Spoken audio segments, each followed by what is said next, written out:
mengenal lebih jauh tentang Haji Masturoh bagian 1 oleh Komarudin Rahmat.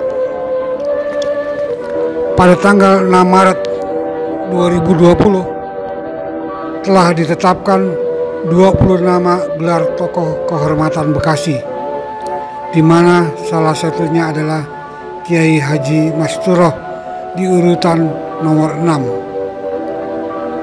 Penetapan tersebut berdasarkan surat keputusan Wali Kota Bekasi nomor 861/Kep titik 137/TU/3 Romawi/2020. Dalam surat keputusan tersebut, nama-nama yang tercantum dicatatkan pula alasan-alasan mengapa nama-nama tersebut diberikan gelar kehormatan Bekasi.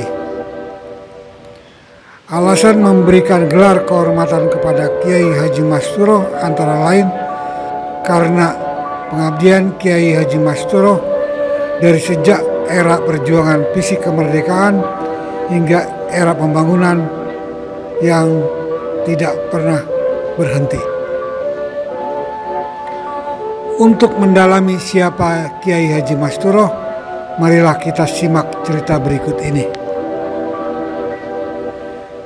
Ayah Haji Masturoh adalah bernama Haji Nyama yang lahir sekitar tahun 1850-an dan meninggal pada tahun 1939 dalam usia 90 tahun.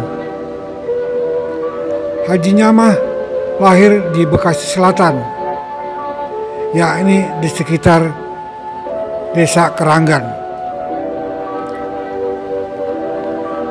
Haji Nyama adalah masih berasal dari keturunan tentara Mataram yang menyerbu Batavia pada tahun 1628 dan 1629. Tentu saja wilayah Keranggan di zaman Haji Nyama ketika muda masih berupa kampung pedalaman yang sulit dijangkau karena masih berbentuk hutan dan rawa-rawa. Dan Haji Nyama ketika muda belum mengenal Islam dengan baik. Haji Nyama tumbuh di lingkungan budaya Hindu yang ketika itu masih melekat di daerah Keranggan. Namun demikian, di kampungnya Haji Nyama adalah anak muda yang memiliki kemampuan bela diri yang mumpuni dan disegani oleh orang-orang di kawasan itu. Oleh gurunya, Haji Nyama kemudian karena kecakapan dan kecerdasannya disarankan untuk mencari guru ke Kulon untuk menambah ilmunya. Yang dimaksud Kulon di zaman itu adalah wilayah Banten, yaitu pusat peradaban Islam dan ilmu-ilmu, termasuk juga ilmu kebatinan. Maka berangkatlah Haji Nyama menuju Banten, tempat yang dituju untuk menimba ilmu itu.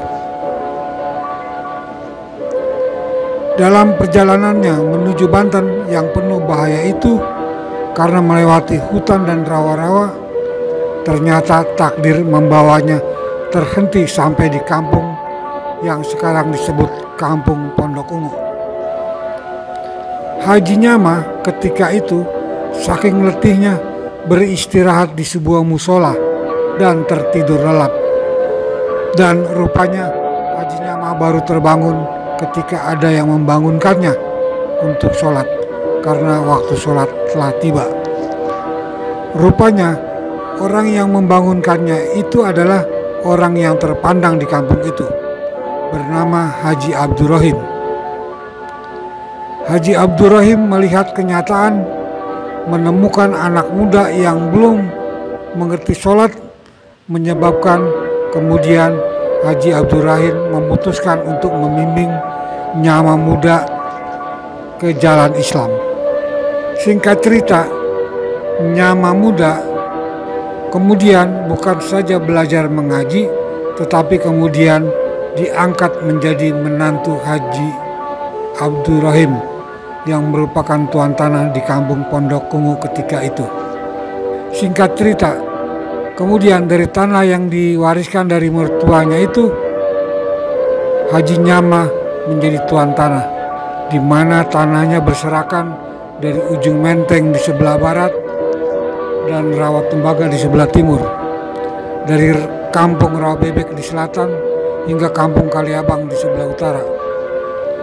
Luas tanah yang dimilikinya diperkirakan seluas 80 hektar karena masing-masing anaknya mendapat waris darinya sebanyak 5 hektar per orangnya ketika Haji Nyama meninggal dunia.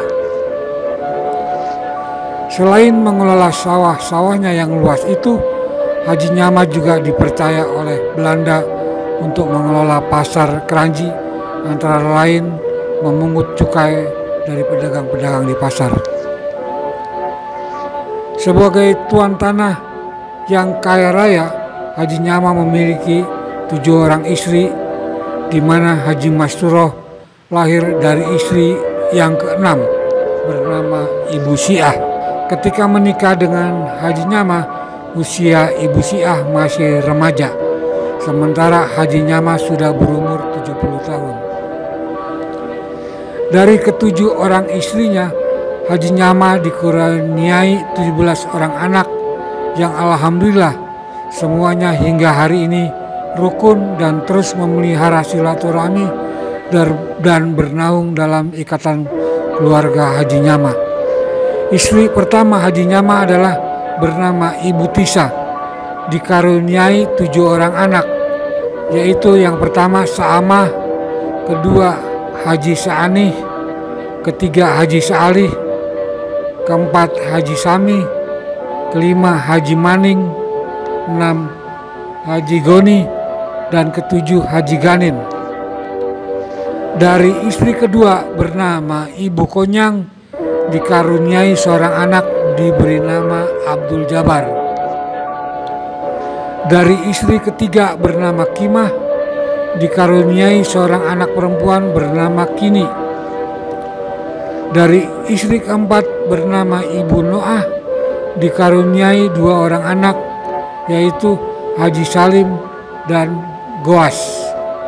Dari istri kelima bernama Ibu Nyempreng, dikaruniai 1 anak perempuan bernama Haja Arfah, dan istri keenam bernama Ibu Siah dikaruniai 3 orang anak bernama 1 Haji Masturo, 2 Haji Damro, dan yang ketiga Haji Asuro.